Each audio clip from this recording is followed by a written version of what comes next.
Tagging trouble all across Seattle ahead of the worst time of the year for graffiti. We have learned graffiti already skyrocketing in the city. Good evening, all. I'm Michelle Esteban. Despite the spike in cases, city officials insist there is more to this story than the raw numbers. We sent KOMO's Ryan Sims to find out. He's live for us in Belltown tonight. And Ryan, all that vandalism, and we're not even in that so-called graffiti season. That's right. We see it every year, Michelle. When temperatures spike, taggers strike. Now, this is the result, and as you mentioned, we're not even the worst of time for graffiti yet. Vandals shaking and spraying their ways through Seattle. According to the city, it's happened more than 12,000 times so far this year. You can see clearly over here. Yeah, it doesn't look very beautiful or like going with the vibe of Seattle. Ahead of the worst time of year for graffiti, KOMO pulled the numbers and learned tagging cases have spiked, comparing January to April of the last couple of years. 2025 is seeing nearly as many cases as 2023 and 2024 combined.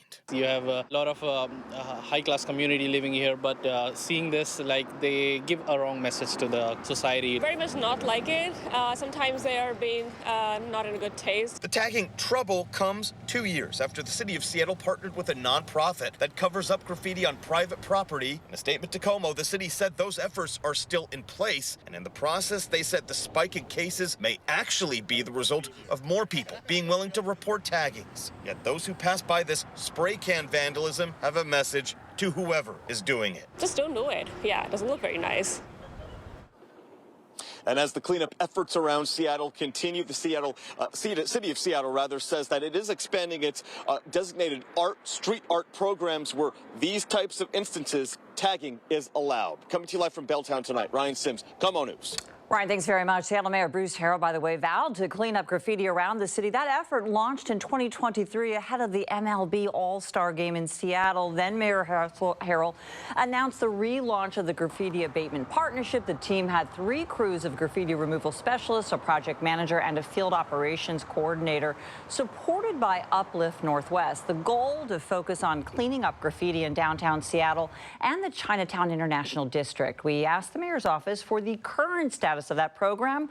A spokesperson wrote back and said, in part, quote, Mayor Harrell remains committed to swift and sustainable action to prevent and remove graffiti and property damage through a comprehensive One Seattle Graffiti initiative focused on a holistic strategy to break the cycle of tagging and abatement through the law enforcement efforts, community engagement, artistic expression, as well as collaboration. They add the city's teams completed abatement work at over 23,000 locations last year. Uplift Northwest specifically focuses on private property with an emphasis here in downtown and the Chinatown International District. Last year, they reached more than 3,000 locations.